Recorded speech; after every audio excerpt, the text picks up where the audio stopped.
தமிழன் தொலைக்காட்சி சொந்தங்களுக்கு கிறிஸ்டபர் தாஸின் அன்பு வணக்கங்கள்.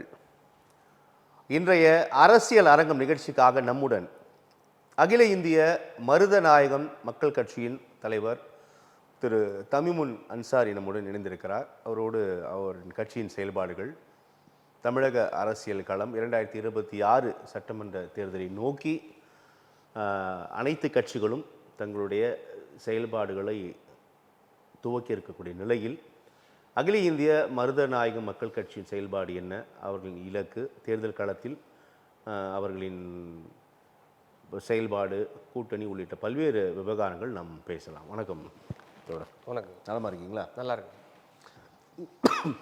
உங்களுடைய அகில இந்திய மருதநாயக மக்கள் கட்சி, உங்கள் கட்சியோட செயல்பாடுகள்னா உங்கள் கட்சியை பற்றி சொல்லுங்கள். நாங்கள் தொடர்ச்சியாக பழனி பாபாவினுடைய சிந்தனையை ஏற்றவர்கள், புரட்சியாளர் பழனி பாபாவினுடைய மாணவர்கள், ஏன்னா வாரிசுகள் அப்படின்லாம் சொல்ல மாட்டோம், அவருடைய மாணவர்கள். சிலர் நிறைய பேர் சொல்லிக்கிட்டு இருக்காங்க பழனி பாபாவினுடைய அடுத்த வாரிசு நாங்கள் தான் அப்படின்ட்டு. நாங்கள் வாரிசுலாம் கிடையாது, அவருடைய மாணவர்கள். அவருடைய சிந்தனையும் கொள்கைகளையும் கோட்பாடுகளையும் முழுமையாக ஏற்றுக்கொண்டு செயல்படக்கூடிய ஒரு இயக்கமாக ஆசானாக ஏற்றுக்கொண்டோம்.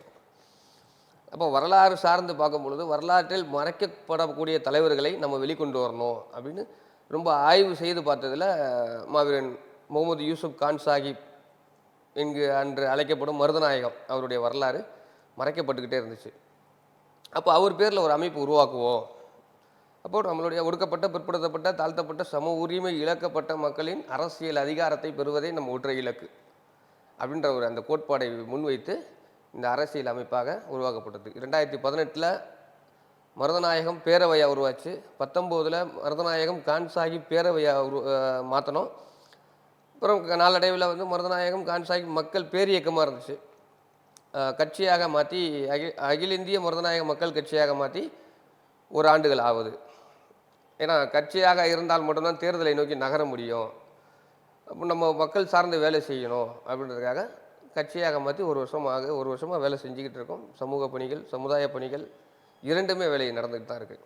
எங்களுடைய ஒற்றை இலக்கு ஒடுக்கப்பட்ட, நசுக்கப்பட்ட, பிற்படுத்தப்பட்ட, சம உரிமை இழக்கப்பட்ட மக்களின் அரசியல் அதிகாரம், வாழ்வாதாரத்தை மீட்டெடுக்கணும் அப்படின்றதுல ரொம்ப தெளிவாக வேலை செஞ்சுக்கிட்டு இருக்கோம். ஸோ அவர்களுக்கான சம உரிமை இன்னும் எதிர்பார்த்த அளவிற்கு கிடைக்கவில்லை அப்படின்றது தான் பார்க்குறீங்க? அதான் உண்மை. பார்க்கறதுலாம் இல்லை, அதான் உண்மை. படிப்பில் எந்த அளவுக்கு தமிழகத்தில் இடம் கிடைக்குது? யாருக்கு சொல்கிறீங்க? பட்டியலின மக்களுக்கு, இஸ்லாமிய மக்களுக்கு, சிறுபான்மை பிரிவில் இருக்கக்கூடிய அனைத்து தரப்பினர்களுக்கும் படிப்பிலையும் சரி, வாழ்வாதாரத்திலையும் சரி, குடியிருக்கக்கூடிய இடமாக இருந்தாலும் சரி, வீடு கூட கிடையாது. கல்வி உள்ளிட்ட விஷயங்களில் இடஒதுக்கீடு நடைமுறைப்படுத்தப்பட்டிருக்குல்ல? இடஒதுக்கீடு எத்தனை சதவீதத்தில் நீங்கள் இடஒதுக்கீடாக கொடுத்துருக்கீங்க? எத்தனை மாணவர்களை நீங்கள் உயர்கல்விக்கு அனுப்பிச்சிருக்கீங்க? அரசாங்கம் இலவசமாக கல்வி தரும் அரசு பள்ளியில், ரைட்டு. அதை கடந்து +2 வரைக்கும் நீங்கள் படிக்க வச்சுருவீங்க. அதுக்கப்புறம் படிக்கக்கூடியவனை யார் படிக்க வைப்பா? அப்போ நாங்கள் பொருளாதாரத்தில் நாங்கள் முன்னாடி வந்துட்டோம் அப்படின்னா எங்கள் பிள்ளைகளை நாங்களே படிக்க வச்சுருவோமே. இப்போ எங்களை எங்கே நீங்கள் டிமாண்ட் இது பண்ணுறீங்க, பின்தள்ளுறீங்க? இவன் பொருளாதாரத்துலேயும் மேலே வரக்கூடாது, அதிகாரத்துலேயும் மேலே வரக்கூடாது அப்படின்ற ஒரு நோக்கத்தை நீங்கள் கொண்டு போனோம் அப்படின்னா படிப்பில் தான் கை வைக்கணும். அதிகமாக படித்து, அதிகமாக சிந்திக்க ஆரம்பித்து, அதிகமாக யோசிக்க ஆரம்பிச்சுட்டான் அப்படின்னா இவன் நம்மளை கேள்வி கேட்பான். அப்போ இவர்களுக்கு உண்டான படிப்பை கொடுக்கக்கூடாது. சாதாரண பிற்படுத்தப்பட்ட மக்கள்லேருந்து எத்தனை பேர் டாக்டர் ஆகியிருக்கான்? நீட் தேர்வுன்னு கொண்டு வந்து திணிச்சிட்டீங்க. நீட்டை எதிர்ப்பேன் அப்படின்னு திமுக பேசிச்சு. இது வரைக்கும் என்ன எதிர்த்துச்சு? ஒன்றுமே எதிர்த்து கொண்டு தானே இருக்காங்க. என்ன எதிர்த்தாங்க? அதனுடைய வெளிப்பாடு என்ன, பின்பம் என்ன? ஒரு விஷயத்தை எதிர்க்கிறோம் அப்படின்னா அதனுடைய வெளிப்பாடு ஒன்று இருக்குது, ஒரு பின்பம் ஒன்று இருக்குது. இதை தடுப்போம், தடுக்க மாட்டோம். நாங்களும் சண்டைக்கு போவோம் தான் போய்கிட்டு இருக்கீங்களே தவிர, ஆனால் சண்டை போட மாட்டேறீங்களே. சண்டை போட அதிகாரம் மத்திய அரசிடம் இருக்கிறது, நாங்கள் என்ன செய்ய முடியும்னு கேட்குறாங்க. அப்போ நீங்கள் ஏன் தேர்தல் வாக்குறுதியாக கொடுக்குறீங்க? இந்தி கூட்டணி ஆட்சி அமைந்தால், காங்கிரஸ் தலைமையில் ஆட்சி அமைந்தால் அதை செயல்படுத்தி இருப்போம் நாங்கள் சொன்னோம். ஆட்சி அமையவில்லை, நாங்கள் எப்படி செயல்படுத்த முடியும்? நீங்கள் எதிர்த்துருங்க. தமிழகத்தில் நீங்கள் இந்தி கூட்டணி, இப்போ காங்கிரஸ் கூட்டணியில் காங்கிரஸ் ஆட்சி அமைத்தால் அப்படின்ற வாசகத்தை நீங்கள் எம்பி தேர்தலில் சொல்லணும், சட்டமன்ற தேர்தலில் சொல்லக்கூடாது. சட்டமன்ற தேர்தலில் தமிழகத்துக்கு தேவையான வாக்குறுதிகளை மட்டும் தான் நீங்கள் கொடுக்கணும். அதை தவிர்த்து தானே நீங்கள் இந்தியா கூட்டணி வெல்லும் அப்படின்னு சொல்கிறீங்க. 21 சட்டமன்ற தேர்தல், 24 நாடாளுமன்ற தேர்தல், 24 கூட்டணி அமைத்து காங்கிரஸ் வெற்றி பெற்றால் அது பிறகு நாங்கள் வந்து கையெழுத்தி போட்டு இதை அகற்றி இருப்போம். ஆனால் அது நடைபெறவில்லைன்னு சொல்றாங்க. காங்கிரஸ் வெற்றி பெற்றால்ன்ற நடைமுறையெல்லாம் நீங்கள் சொல்றது ரைட்டு தான். ஆனால் நீங்கள் தமிழகத்தில் அந்த வாக்குறுதியை கொடுக்கக்கூடாதுல்ல. அதுக்கு தான் அந்த விளக்கத்தை கொடுத்தேன். பாதிக்கப்பட்டது நான். அதற்கு தான் அந்த விளக்கத்தை கொடுத்தேன். இல்லை, பாதிக்கப்பட்டது நான். எனக்கு பசிக்குது அப்படின்னும் போது நீ தான் சோறு கொடுக்கணும். மத்தியில் இருக்கிற வந்து சோறு கொடுப்பானா? தமிழகத்தில் பாதிப்பு ஏற்படுது அப்படின்னா தமிழகத்தினுடைய முதல்வர் தான் பொறுப்பேற்க வேண்டும். பொறுப்பேற்கணும். மத்திய அரசு வந்து பொறுப்பேற்றுக்குமா? அப்புறம் அதுக்கு தமிழக அரசு இன்னும் ஒன்று ஃபார்ம் பண்ணி ஒரு கட்டமைப்பு கொண்டு வந்து அதுக்கு கீழே அமைச்சர்கள், அதுக்கு கீழே எம்எல்ஏக்கள், அதுக்கு கீழே வார்டு மெம்பர்கள், இவ்வளோ பேரை நீங்கள் எது கட்டமைப்பு பண்ணிடுறீங்க? மத்திய அரசு கையில் இருக்க அதிகாரத்தை அவர்கள் தானே சரி செய்ய முடியும். அதை நீங்கள் எங்களால் செய்ய முடியாதேன்னு சொல்கிறாங்க. செய்ய முடியாது அப்படின்னு அதை விட்டுருங்க. அதை பற்றி ஏன் பேசுறீங்க? திருப்பி இது 2026 போலி வாக்குறுதின்னு சொல்றீங்க. கண்டிப்பான முடியாததுன்னு சொல்லுங்க. அதை தான் நான் சொல்கிறேன். முடியாதுன்னு சொல்லுங்கள். இது மட்டும் இல்லை, நீட் தேர்வு மட்டும் அல்ல, இஸ்லாமிய சிறைவாசிகள் 20 ஆண்டுகளுக்கு மேலாக சிறையில் வாழக்கூடிய, கொடும் சிறையில் வாழக்கூடிய இஸ்லாமிய சிறைவாசிகள் இன்னும் விசாரணை கைதிகளாக தான் இருக்காங்க. சமீபத்தில் கூட புழல் சிறையில் 3 பேர் தாக்கப்பட்டார்கள். தனி சிறையில் அடைக்கப்பட்டிருக்காங்க. அவர்களை பற்றி கூட நீங்கள் பேச மாட்டேங்கிறீங்க. ஆனால் உங்களுடைய தேர்தல் வாக்குறுதியில் என்ன? சிறுபான்மை மக்கள். இதே அமர்வில் கூட கடந்த வாரத்தில் மற்றும் ஒரு கட்சி, பார்ட்டி ஆஃப் இந்தியா, ஒரு நல்ல ஒரு நண்பர், அதோட தலைவரிடம் கூட நான் பேசியிருந்தேன். இல்லை, இன்னொரு அமைப்பு, அவர் நண்பர், அவர் இதே அமர்வில் தான். அப்போ கூட அவர் இந்த விஷயத்தை பேசினார். சிறுபான்மை தொடர்பாக பேசும்பொழுது இந்த ஆயுள் சிறை கைதிகள் விவகாரம் அப்படின்றது எங்களுடைய நிறைய கோரிக்கைகளில் இதுவும் ஒன்று தான். ஆனால் எல்லா அமைப்புகளுமே இதுதான் பிரச்சனை, இது மட்டும்தான் பிரச்சனை என்பது போல் காயின் பண்ணுறாங்க அப்படின்னு அவர் அந்த கருத்தை பதிவு செய்தார். இப்போ நீங்களும் பிரதானமாக இதை தான் முன்வைக்கிறீங்க. ஆனால் இஸ்லாமியர்களுக்கு தேவையானது எவ்வளோ நீண்ட நெடிய பட்டியல் இருக்குது, தேவைகள் இருக்குது, கோரிக்கைகள் இருக்கு. ஆனால் இந்த கோரிக்கைகள் எதுவுமே முன்வைத்து பேசாமல் எல்லாருமே ஆயுள் சிறை கைதிகள் விடுதலை விவகாரம் மட்டும்தான் பிரச்சனை பேசுகிறாங்க. நீங்கள் வாக்குறுதி இல்லைங்க, நீங்கள் வாக்குறுதி திமுக அரசு என்ன வாக்குறுதி கொடுத்துச்சு அதான் நம்ம பேச முடியும். அது மட்டும் தான் வாக்குறுதியாக கொடுத்தாங்க. தேர்தல் வாக்குறுதி நிறைய வாக்குறுதிகள் கொடுத்தாங்க. எந்த வாக்குறுதியும் நடத்தலையே. இந்த வீடற்ற ஏழைகளுக்கு வீடு கொடுக்கும் திட்டம் அப்படின்னு கொடுத்தாரு. இது வரைக்கும் எத்தனை பேருக்கு வீடு கொடுத்துருக்கீங்க? இன்று வரை தமிழகத்தில் திமுக ஆட்சியில் தமிழக மக்கள் அகதிகளாக தான் வாழ்ந்துக்கிட்டு இருக்காங்க. தமிழக மக்களேவா? ஆமாங்க, வீடு இல்லாதவன் அகதி தாங்க. வீடு இல்லாதவன் அகதி தான். இலங்கையிலேருந்து வந்திருக்கக்கூடிய இலங்கை மக்களுக்கு நீங்கள் ஒரு முகாம் கட்டிடுறீங்க, அவங்கள ஒரு முகாமுக்குள்ளே போட்டுடுறீங்க, அவ்வளோதான். ஆனால் தமிழக மக்கள், இந்த மண்ணில் பிறந்த பூர்வகுடி மக்கள், இங்கு இடம் இல்லை, சொந்தமாக தங்கிறதுக்கு இடம் இல்லை, இருப்பதற்கு வீடு இல்லாதவன் என்னவா இருப்பான்? அகதி தாங்க அவனும். சொந்த வீடு இல்லாதவன், தங்குவதற்கு குடியிருப்பதற்கு வீடு இல்லாதவன் அகதி தான். நீங்கள் எந்த ஃபார்மில் எந்த டோனில் இதை நீங்கள் சொல்கிறீங்கன்னு தெரில. நான் ஒரு வாதத்திற்காக சொல்லுங்க. வீடு இல்லாதவர்கள், சொந்த வீடு இல்லாதவர்கள் வாடகை வீடு நோக்கி செல்ல போகிறார்கள். சாலைகளில் வீடு இல்லாமல் இருக்கக்கூடியவர்களுக்கு அரசு காப்பகங்கள் அப்படின்னு நிறைய திட்டங்கள்லாம் செயல்படுத்துகிறாங்க. அதை நோக்கி நகராமல் சாலையில் இருப்பவர்களே நம்ம என்ன பண்ண முடியும் அப்படின்னு அரசு தரப்பு வாதமாக இருக்குது. சாலை அகதிகள் அப்படின்னு யாரும் குறிப்பிடுறீங்க? இல்லை, நீங்கள் சாலையில் இருப்பவர்களை போய் கேளுங்க. நீ என்னப்பா ரோட்டில் படுத்துருக்கிய, சாலையில் வெறும் இதுவாக படுத்துருக்கிய, உன்னுடைய சொந்த விருப்பத்தோடு தான் படுத்துருக்கியா, இங்கே படுப்பதெல்லாம் உனக்கு என்ன லாபம் அப்படின்னு கேளுங்க. அரசாங்கம் எங்களுக்கு தேவையான விதிகளை கொடுத்துச்சு அப்படின்னா நாங்கள் ஏங்க இங்கே தங்குறோம் அப்படின்னு தான் கேட்குறான். இல்லை எங்களுக்கு அரசாங்கம் கொடுக்குது. அவர்களே மீட்டுருவாக்கம் செய்வதற்கு நிறைய திட்டங்களை செயல்படுத்துது தமிழ் மன்சாரி. நிறைய அரசு காப்பகங்கள்லாம் இருக்குது தானே, யதார்த்தமாக நம்ம பேசலாமேன்னு சொல்லலாம். இல்லை, நீங்கள் எந்த காப்பகங்கள் எனக்கு புரியுது, நீங்கள் வைக்கிற கோரிக்கைகளை நான் புரிஞ்சுக்கிறேன். அகதி என்று குறிப்பிட்டதால் நான் சொல்கிறேன். இல்லை, எந்த காப்பகத்தில் இது வரைக்கும் எத்தனை வீதியில் குடியிருப்பவர்களை மீட்டெடுத்திருக்கு அப்படின்னு ஒரு ஆய்வு கொடுக்க சொல்லுங்கள். ஒரு ஜியோவை பாஸ் பண்ண சொல்லுங்கள், ஒரு ஜியோவை வெளியிட சொல்லுங்கள். விட மாட்டாங்கள. தமிழகத்தை பொறுத்தவரையும் குடியிருக்க வீடு இல்லாதவர்கள் அகதிகள் தான். நீங்கள் சொந்த வீட்டுக்கு போகலான்னு வாடகை வீட்டில் போய் குடியிருக்கலாமேன்னு கேட்குறீங்க. வீடு வச்சுருக்கவன் வாடகை வீட்டில் என்ன சொல்கிறான்? இஸ்லாமியர்களுக்கு வீடு கிடையாது, பறையரா வீடு கிடையாது, அருந்ததியா வீடு கிடையாது, ரோட்டில் ஆணி அடிக்கக்கூடாது, கொடி மாட்டக்கூடாது, எவ்வளோ அவங்க சொல்லக்கூடிய சட்டத்திட்டங்கள் எல்லாமே நம்ம கட்டுப்பட வேண்டியதாக இருக்குது. எங்களுக்குன்னு வீடு இருந்துச்சு, எங்களுக்குன்னு குடியிருப்பு இருந்துச்சுன்னா நாங்கள் யாரையும் கேட்க போகிறது இல்லை. சிறுபான்மையினர், ஒடுக்கப்பட்டவர்கள், தாழ்த்தப்பட்டவர்கள், இவர்களுக்கான கோரிக்கைகள் நீண்ட நெடுங்கால கோரிக்கைகள் தான், நான் மிகச்சரியாக புரிந்து கொள்கிறேன். ஆனால் இந்த அரசாங்கங்கள் எதுவுமே செய்யலை அப்படின்றது சரியான்னு கேட்குறேன். நீங்கள் எதுவுமே செய்யலை அப்படின்றது ஒரு 50 ஆண்டுகளுக்கு முன்னாடி நிலை தான் இப்போ இருக்கா நம்ம குறிப்பிடக்கூடிய இந்த சமூகங்களுக்கு? ஒரு வாதத்துக்கு என்னை பொறுத்தவரையும் கேட்டீங்க அப்படின்னா 1947 சுதந்திரம் கிடைச்சிச்சு. சுதந்திரத்துக்கு முன்னாடி ஆங்கிலேயர் ஆட்சியில் கூட இந்த தமிழக மக்கள் சந்தோஷமாக தான் இருந்தான். சிறு இடையூறுகள், சிறு அடக்குமுறைகள், அவ்வளோதான். ஆனால் சுதந்திரத்திற்கு அப்புறம் காங்கிரஸ் துவங்கப்பட்டது, நீதி கட்சி துவங்கப்பட்டது, அது அப்புறம் திமுகவாக மாறினது, திமுக ஆட்சி அமைத்தது, திமுக என்னென்ன இன்னல்கள் செய்ய முடியுமோ அனைத்துமே தமிழக மக்களுக்கு செஞ்சுக்கிட்டு தான் இருக்குது இன்றைக்கி வரைக்கும். குறிப்பாக வாக்குறுதி என்ற பெயரில் போலி வாக்குறுதி தான்.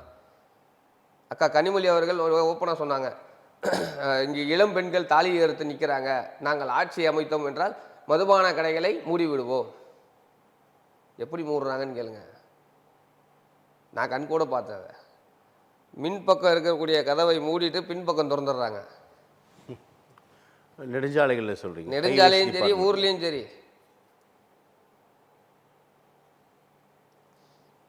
பொதுமக்கள் அதிகமாக கூடக்கூடிய இடங்களில் மதுபான கடைகள் இருக்கக்கூடாது, அதான் ரூலு.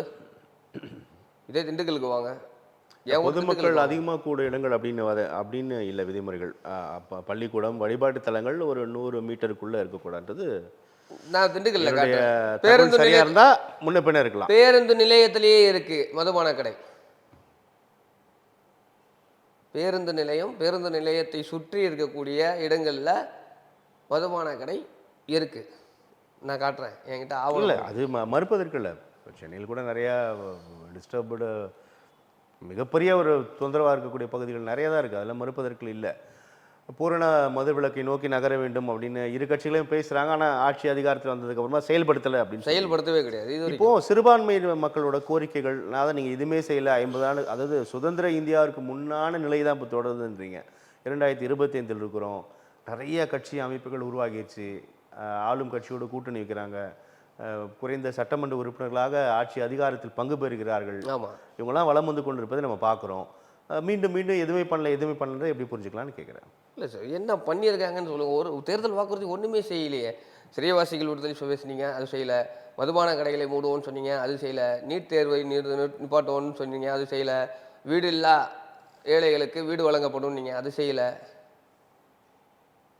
பஞ்சமி நிலங்கள் மீட்கப்படும் நீங்கள், 12 லட்சம் ஏக்கர் பஞ்சமி நிலத்தை மீட்கப்படும் நீங்கள், இது வரைக்கும் அதை மீட்கலை.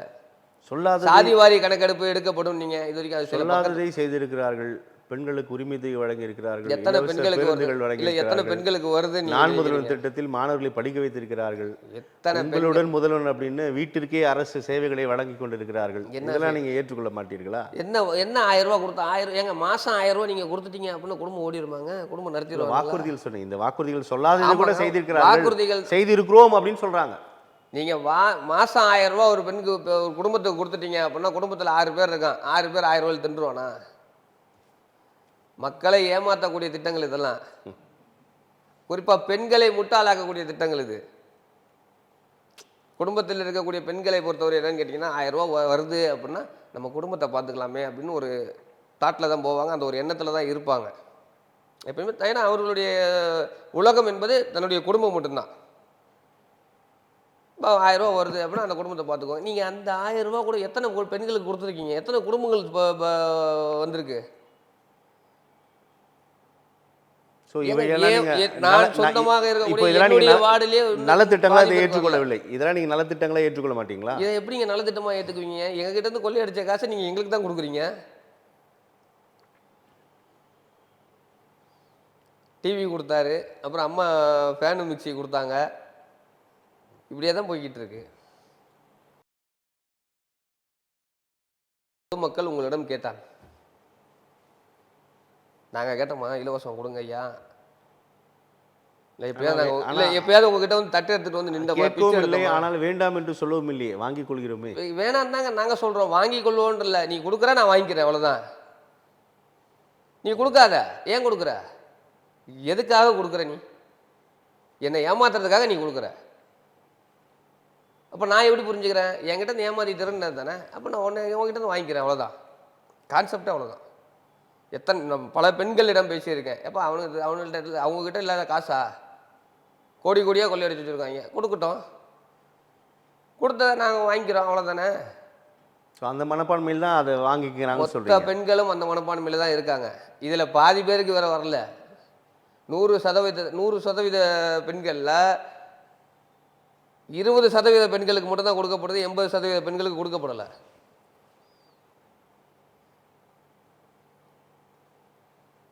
ஸோ அரசோட நலத்திட்டங்கள், தேர்தல் வாக்குறுதிகள் இப்படி தான் பார்க்குறீங்க. வந்தால் தானேங்க, நேரடியாக வந்தால் தானேங்க நம்ம பார்க்க முடியும். எதுவுமே வரலையே. 2026 வந்து திமுகவோட 2.0, திமுகவோட எக்ஸ்டென்ஷன் கவர்மெண்ட் தான் நடக்க போகுது அப்படின்னு ரொம்ப நம்பிக்கை விதைக்கிறார், நம்பிக்கையோடு பேசுகிறாரு முதலமைச்சர் திரு ஸ்டாலின். பேசுவார். எந்த நம்பிக்கையில் 26 2.0ன்னு சொல்கிறாரு? 2.0 அப்படின்ற எந்த நம்பிக்கையில் சொல்கிறாரு அப்படின்னு கேட்டிங்கன்னா, சமுதாய அமைப்புகள், சமுதாயம் சார்ந்த இயக்கங்கள் அவர் கூட இருக்குது அப்படின்ற நம்பிக்கையில் இருக்கிறாங்க தானே. இருக்காங்க தான். ஏன்னா அவங்களுக்கு ஒரு சீட்டு கொடுத்தா போதும்ல.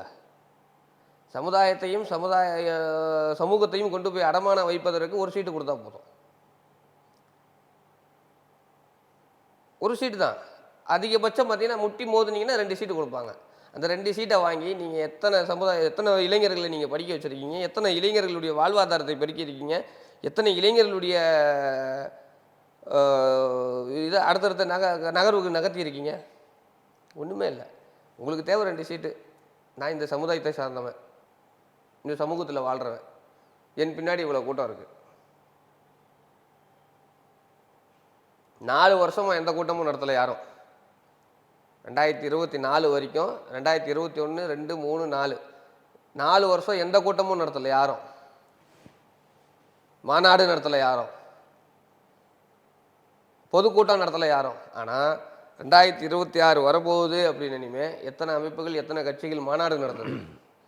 மாநாடு ஏன் நடத்துகிறாங்க? தங்கள் செல்வாக்கை நிரூபிப்பதற்காக, சீட்டுகளை அதிகம் பெறுவதற்காக, அதன் மூலமாக தன்னுடைய சமுதாய மக்களுக்கு உதவி சேவை செய்வதற்காக. என்னங்க நன்மை செஞ்சுட்டாங்கன்னு சொல்லுங்க.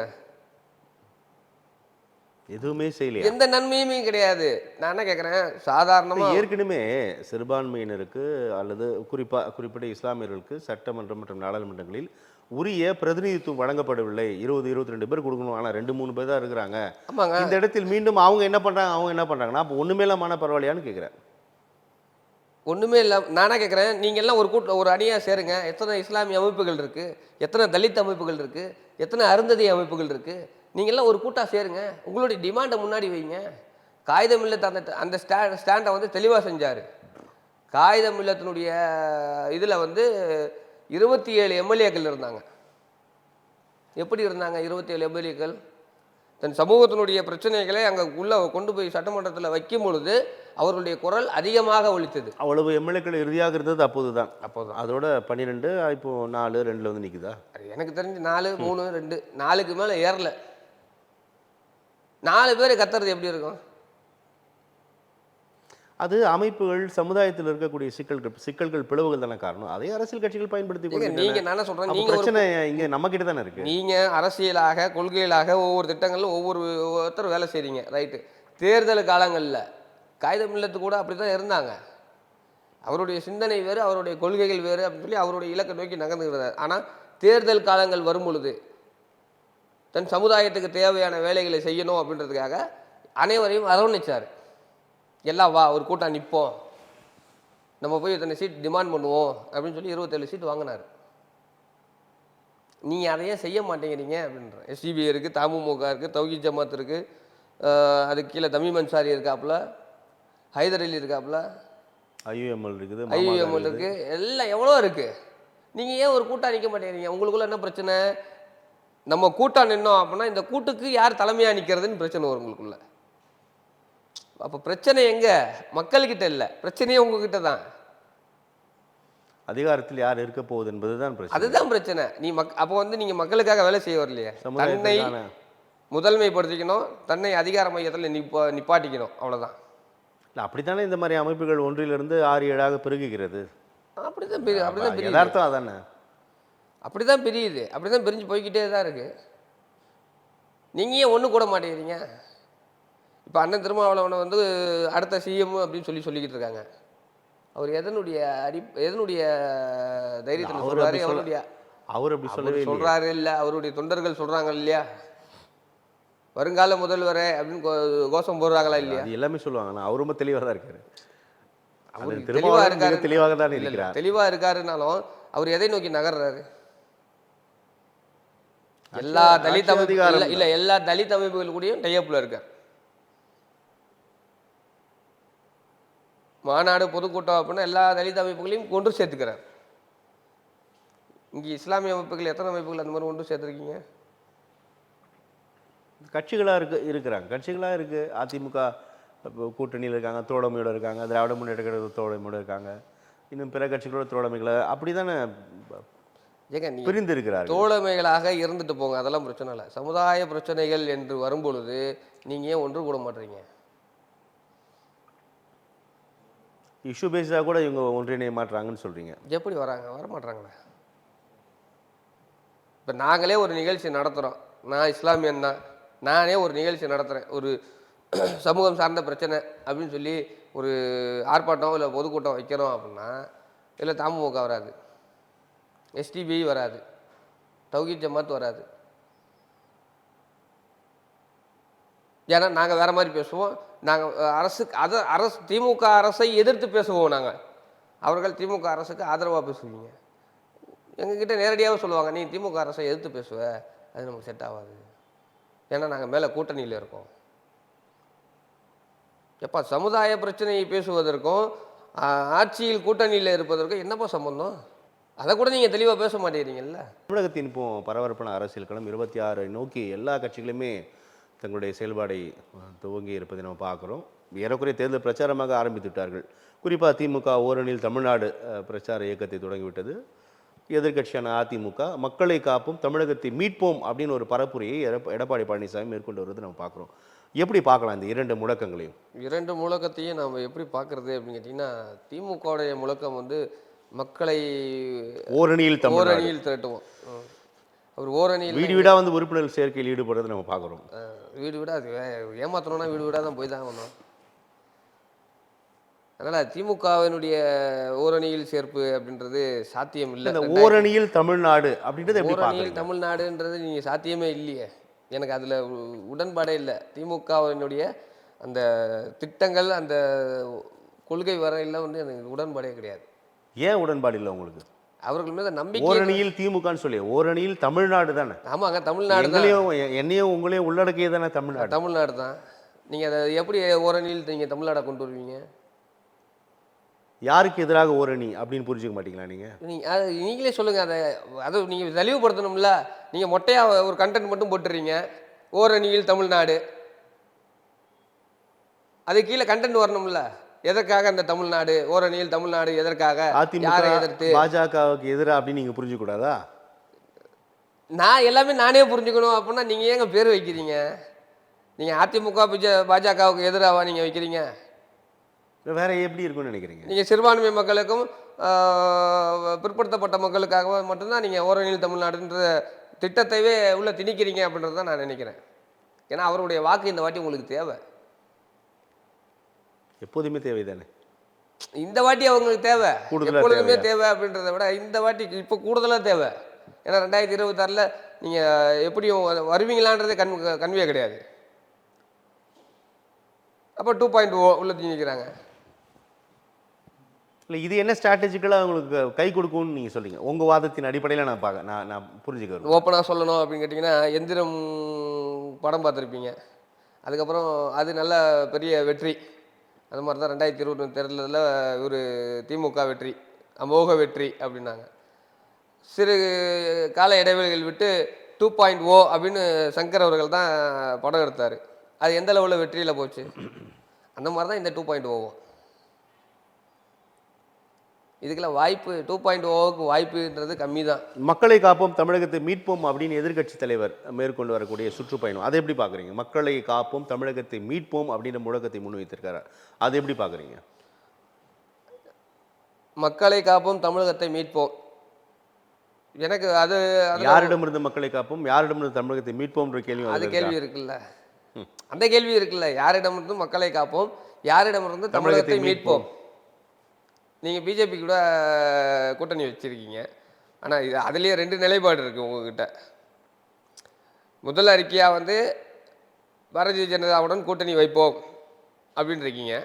ஒரு 14ஆம் தேதி வந்து ஒரு அறிக்கை மாலை மலர் பேப்பரில் ஒரு நியூஸ் வெளியே வருது. என்ன வருது?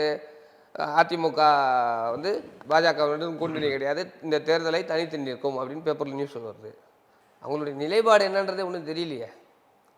என்னையை பொறுத்தவரையும் தனிச்சு நின்று இருக்கக்கூடிய ஒட்டுமொத்த அமைப்புகளையும் நீங்கள் இணைத்து வேலை செஞ்சீங்க அப்படின்னா வெற்றி பெறுவதற்கு வாய்ப்பு உண்டு. அதாவது பாஜக இல்லாமல் கூட்டணி அறிவிச்சிட்டாங்களே, கூட்டணி போகிறாங்க.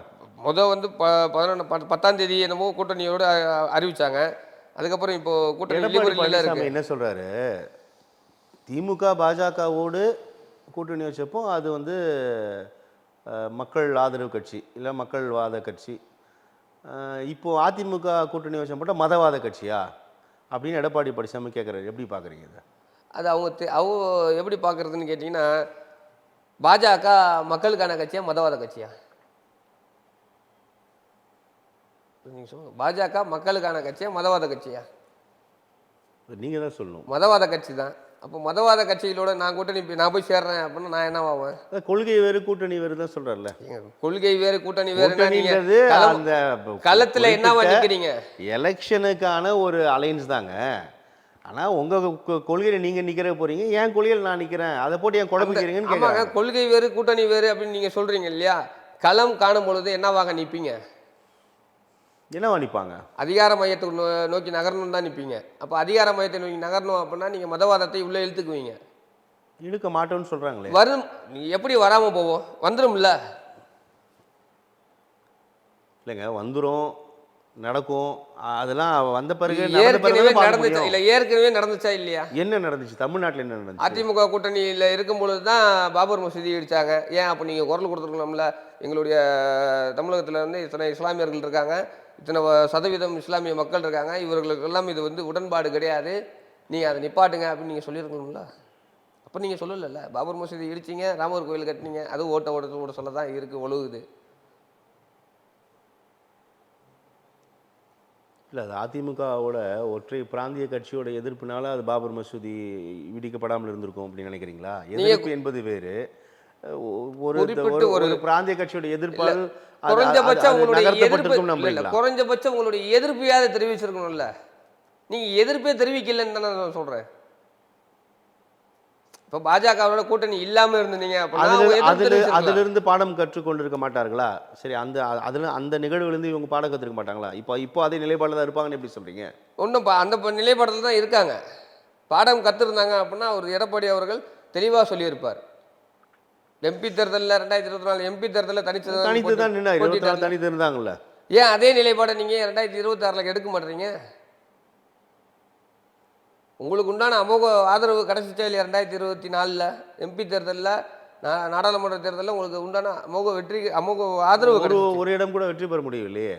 ஆமாங்க, வெற்றி தோல்வின்றது வேறங்க. அது எப்பயுமே சொல்றாங்க. நீங்க பாஜகவோட கூட்டணி வைக்கிறதா பிரச்சனைனா 24 நான் தனித்து தான் போட்டிட்டோம், அப்ப பெரிய ஆதரவு எங்களுக்கு தரலையே, என்ன பிரச்சனைன்னு கேட்க. நீங்க பெரிய ஆதரவு யாருக்கிட்ட கேட்டீங்க?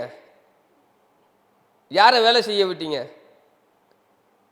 தலைமை ஒப்புக்குது, தலைமை வேலை செய்யுங்க அப்படின்றது ஒரு தலைமை ஒத்துக்குது, அதுக்கு கீழே இருக்கக்கூடிய நிர்வாகம் ஒத்துக்குதா? வேலை செய்ய நாங்கள் தயாருங்க. ஃபீல்டு ஒர்க் பார்க்க, களத்தில் இறங்கி களமாட, சண்டை செய்ய நாங்கள் தயார். எங்களையே நீங்கள் அங்கீகாரம் அனுமதி கிடைக்க மாட்டேதா? எங்களுக்கு ஏன் அங்கீகாரம் கொடுக்க பயன்படுத்த தவறுகிறார்களா? அவர்கள் அதை பயன்படுத்த தவறுகிறார்கள். தலைமை சரியாக தான் இருக்குது, தலைமைக்கு கீழே இருக்கக்கூடிய நிர்வாகம் அதை கட்டமைப்பு பண்ணணும் இல்லையா? தலைவர் வந்து மண்டல செயலாளருக்கு ஒரு பொறுப்பு கொடுப்பார், தம்பி இதை பார்த்துக்கப்பா. மண்டல செயலாளர் என்ன பண்ணுவார்? மாவட்ட செயலாளர் கொடுப்பார். மாவட்ட செயலாளர் என்ன பண்ணுவார்? பகுதி, ஒன்றியம், அவங்கள்ட்ட கொடுப்பார். சில இடத்துல மாவட்ட செயலாளர் இறங்கி பேசுவார். ஆனால் கீழே இருக்கக்கூடிய மண்டலத்துக்கு அப்புறம் மாவட்டத்துக்கு அப்புறம் நீங்கள் கீழே பார்த்தீங்க அப்படின்னா அங்கே ஒரு அண்டர்ஸ்டாண்டிங் ஓடும். இவெல்லாம் ஒரு ஆளா, இவெல்லாம் அதுக்குள்ளாட்டியும் நமக்கு பின்னாடி பிறந்தவன் அரசியல் பண்ணுறான், இவனை போய் நம்ம பார்க்கணுமா, இப்போ நம்மளே போய் பார்க்க போகிறோம் அப்படின்னா கூட, தம்பி நான் கொஞ்சம் வெளியில் இருக்கேன், அண்ணன் ஒரு மீட்டிங்கில் போகிறேன் கூப்பிட்றேன். இதுதான் நிலைப்பாடு. இன்று வரைக்கும் அதுதான் நிலைப்பாடாக இருக்குது. நாங்கள் என்ன சிந்தனையாக இருக்கோம், எந்த கொள்கையோடு வேலை செய்கிறோம், மக்களுக்கான திட்டங்கள் என்னென்ன வச்சுருக்கோம் அப்படின்றத நீங்கள் கேட்க மாட்டீங்கல்ல. ஸோ இது தேர்தலில் வந்து பிரதிபலிக்கும், எதிரொலிக்கும்னு சொல்கிறீங்க? கண்டிப்பாக.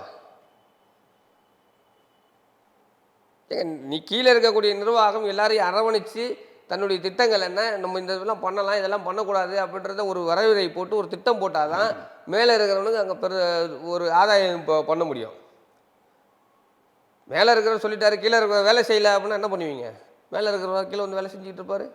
தலைமை பொறுப்பில் இருப்பவர் எப்படி வேலை செய்வார்? கீழே வந்து எல்லா மாவட்டத்துக்கும் போயிடுவாரா? 38 39 மாவட்டம் பிரித்து விட்டீங்க, 39 மாவட்டத்துக்கும் போயிடுவாரா? இந்த வாகன பரப்புரை செய்யலாம், குறிப்பிட்ட 2 மெயின் தெருவில் ரோட்டில் வேணால் நின்று நான் இதெல்லாம் பண்ணுவேன் அதெல்லாம் பண்ணுவேன்னு அவர் பிரச்சாரம் பண்ணலாம். தெருவுக்குள்ளே, வார்டுக்குள்ளே, பகுதிக்குள்ளே யார் போவா? அந்தந்த நிர்வாகம் தான் வேலை செய்யணும். அதுக்கு தான் பகுதி தலைவர், வார்டு தலைவர், ஒன்றிய செயலாளர், ஒன்றிய தலைவர், ஒன்றிய துணைத் தலைவர், பொருளாளர். அப்படி வேலை செய்யலையா? வேலை செய்யல. அதிமுகவில் அதான் வேலை செய்யலைன்ற நான்.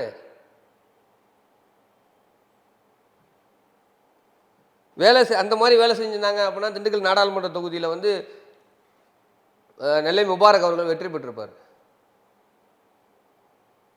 நெல்லை முபாரக் அவர்கள் திண்டுக்கல் நாடாளுமன்ற தேர்தலில் வெற்றி பெற்றிருப்பார். அவருக்கு அந்த ஆதரவை நீங்கள் கொடுக்கல. ஸோ அந்த ஒருங்கிணைப்பு மிஸ்ஸிங்ன்றீங்க. கீழ் மட்டத்தில் ஒருங்கிணைப்பு இல்லை. அந்த ஒருங்கிணைப்பு மட்டும் கரெக்டாக இருந்து சரி வர திறன்பட செஞ்சாங்க அப்படின்னா அதிமுகவை யாராலையுமே அசைக்க முடியாது. இப்போது 26 சட்டமன்ற தேர்தல் கடந்த 21 இல்லை அதற்கு முந்தைய சட்டமன்ற தேர்தல்களிலிருந்து முற்றாக மாறுபட்டது. 26 வந்து முன் எப்போதும் இல்லாத அளவிற்கு இருக்கும் அப்படின்னு சொல்கிறாங்க. இந்த சட்டமன்ற தேர்தல் ரொம்ப டஃப் ஃபைட்டாக இருக்குன்றாங்க. அப்படி பார்க்கலாமா? என்னை பொறுத்தவரையும் ரொம்ப கடுமையான சண்டை இருக்கும். அதில் காரணமாக எதை பார்க்குறீங்க? எப்படி நான் காரணமாக பார்த்தீங்க அப்படின்னா இந்த பக்கம் அதிமுக திமுக இவர்களை தவிர்த்து மாற்றா நிற்கிறது அப்படின்னு பார்த்தீங்கன்னா களமாடிக்கொண்டு எனக்கு தெரிஞ்சு கிட்டத்தட்ட ஒரு 14 ஆண்டுகளாக திறனாக வரலாறு சார்ந்தோ மக்களை சார்ந்தும் மண் சார்ந்தும் பேசிக்கிட்டு இருக்க ஒரே ஆள் பார்த்தீங்கன்னா சீமான் மட்டும். நாம் தமிழர் கட்சி. அவரும் தன்னுடைய ஓட் பேங்க் ஸ்டாண்டை வந்து உயர்த்திக்கிட்டே தான் போகிறார். குறைச்சிக்கிட்டுலாம் வரல, உயர்த்திக்கிட்டே தான் போகிறார். சாதியவாதத்தை கடந்தும் மதவாதத்தை கடந்தும் தமிழ் இனமாக ஒன்று கூடணும் அப்படின்றதுல ரொம்ப தெளிவாக அவர் ஒரு ஸ்டாண்டை வச்சு வேலை செய்கிறார். ஆனால் இந்த கூட்டணி அணி தொடர்பாக பேசும்போது கூட இங்கே மும்முனை போட்டி தான், 4 முனை போட்டி என்ற இடத்தில் நாம் தமிழரை சேர்க்கக்கூட தயாராக இல்லையே இந்த இந்த கருத்துரையாளர்கள் விமர்சகர்கள் எல்லாமே பார்க்குறோம். ஏங்க எப்படிங்க நீங்கள் நியாயத்தை பேசும்பொழுது நீங்கள் நியாயம் பேசும்பொழுது நான் அநியாயம் தான் பேசுவேன். 2 நாளைக்கு முன்னாடி கூட ஒருத்தர் பேட்டி கொடுத்துருந்தாரு, திமுக அதிமுகவை தவிர்த்து இங்கே இருமுனை போட்டிகள் மட்டும்தான் இருக்கும், வேறு எந்த போட்டிகளும் இருக்காது அப்படின்ட்டு. திரும்ப கூட அதை அட்ரஸ் பண்ணியிருக்காரு. விசிகா தலைவர் கூட நேற்று கூட அதை அட்ரஸ் பண்ணியிருக்காரு தான், இல்லைன்னு சொல்ல. நீங்கள் வளர்ந்து வரும் காலத்தில் 96 97 92 காலகட்டங்களில் நீங்கள் எப்படி வந்தீங்க? இதே மாதிரி தானங்க வந்தீங்க. நீங்கள் வளர்ந்து வர காலத்துலேயும் அப்படி தான் இருந்துச்சு. இப்போ வளர்ந்து ஒரு ஸ்டேஜில் போய் நின்றுட்டீங்க அப்படின்றதுக்காக அடுத்தவர்களை விமர்சனம் செஞ்சிடலாம், ஈஸியாக விமர்சனம் செஞ்சிடலாம், யார் வேணாலும் விமர்சனம் செய்யலாம். ஆனால் அந்த பார்வை எப்படி வருதுன்னா, ஒன்று அதிமுக தலைமையில் ஒரு கூட்டணி, திமுக தலைமையில் மற்றொரு கூட்டணி, தாவேகா தனித்து இருக்குது, நாம் தமிழரும் தனித்த களத்தில் இருக்காங்க. அவங்களை கன்சிடர் பண்ண சொல்றாங்க. இல்லை, இந்த வாட்டி நாம் தமிழர் என்னை பொறுத்தவரையும் கூட்டணி வைப்பார்கள் அப்படின்ற ஒரு இல்லையா, நகர மாதிரி தெரியல. என்னுடைய அனுபவத்தில் என்னுடைய நண்பர்கள் வட்டாரத்தில் சொன்னது என்னன்னு கேட்டீங்கன்னா தகவல் வந்துகிட்டு இருக்கு, இம்முறை கூட்டணி வைப்பார்கள் அப்படின்ற ஒரு தகவல் இருக்கு. ஆனால் அதை அவர் சீமான் தமிழ் தேசிய உணர்வாளர்கள் கூட்டத்துக்கு கூட தான் கூட்டணி உண்டு. இந்த பக்கம் இந்த தாவாக்காவுடைய இந்த பக்கம் அது அதற்கு வாய்ப்பு இருக்கு. தமிழ் தேசிய உணர்வாளர்கள் கூட்டமைப்பு வாய்ப்பு இருக்கு. இல்லை அது என்னுடைய சிந்தனையோடு நம்மளுடைய கொள்கை கோட்பாடை ஏற்றுக்கொண்டவரோட நான் கூட்டணின்னு சொல்லிட்டாரு. அப்போ அதற்கு வாய்ப்பு இருக்குது. தமிழ் உணர்வாளர்கள் கூட்டமைப்பு ஏற்படுவதற்கு வாய்ப்பு இருக்குது. ஆனால் அது களத்தில் சண்டை செய்யறதுக்கு எதுவாக இருக்குமான்னு கேட்குறேன். தாராளமாக செய்யலாங்க. ஏங்க சின்ன சின்னதாக நீங்கள் பிரிஞ்சு இருக்கக்கூடிய தமிழ் தேசிய உணர்வாளர்களை ஒன்று திரட்டினீங்க அப்படின்னா என்ன ஆகும்? சிறு துளி பெருவெள்ளம். சண்டை போடுறதுக்கு நல்ல களமாக இருக்கும். ஸோ இப்போ 4 முனை போட்டி களத்தில் இருக்கும்னு நம்ம பார்க்கலாம். எனக்கு தெரிஞ்சு மும்முனை போட்டி தான் இருக்குது.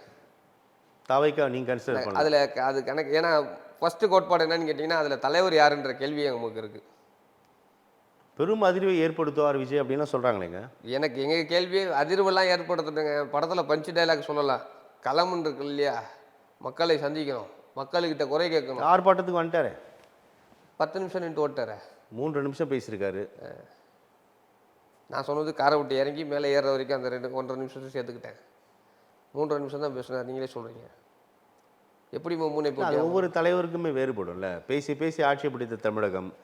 இவர் ஒரு ஸ்ட்ராட்டஜி எடுக்கிறாரு, ரொம்ப ஷார்ப்பாக பேசிட்டு போ, அதுக்காக நானுமே 3 மணி நேரம் பேசணுமா அப்படின்னு அது அது அது வேறுபாடு இருக்கும் அல்லவா? எப்படி தான் அதனாலே அவருடைய தனித்துவம், அவருடைய தகுதியை நம்ம குறைச்சி மதிப்பிட முடியாது. சினிமா நடிகனாக அவருக்கு உண்டான மரியாதை, அவருக்கு உண்டான தகுதி எல்லாம் இருக்குதான் செய்யுது. ஆனால் உங்களை அரசியல்வாதிகளாக ஏற்றுக்கிட்டாங்களா மக்கள் அப்படின்ற ஒரு கேள்வி. அது தேர்தலுக்கு பிறகு தானே பார்க்க முடியும் தமிழ்.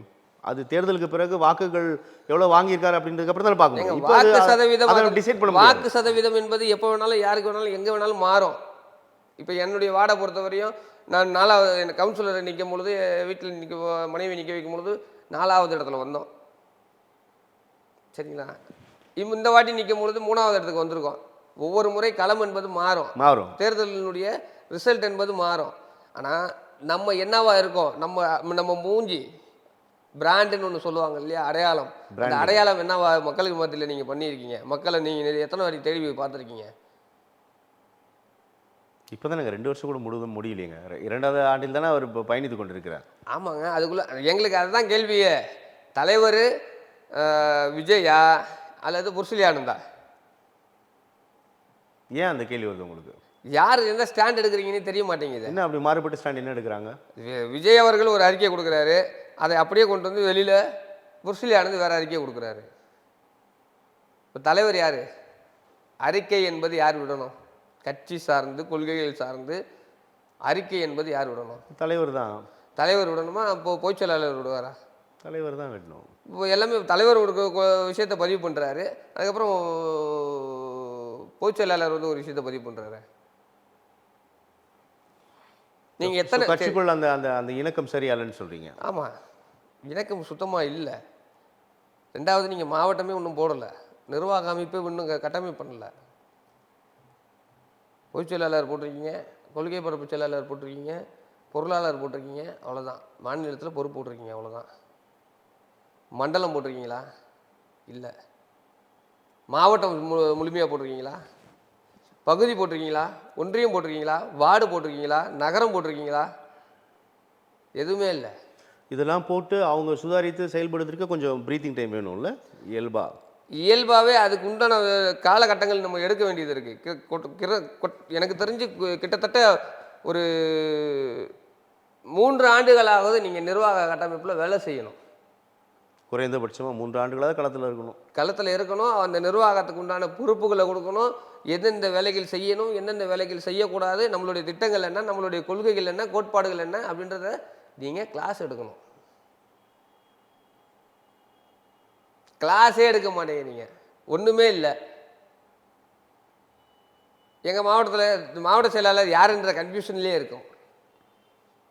3 அணி இருக்குது. நீங்கள் அந்த அடிப்படையில் நம்ம பார்க்கும்போது பூத் கமிட்டி ரொம்ப முக்கியமானது இல்லையா?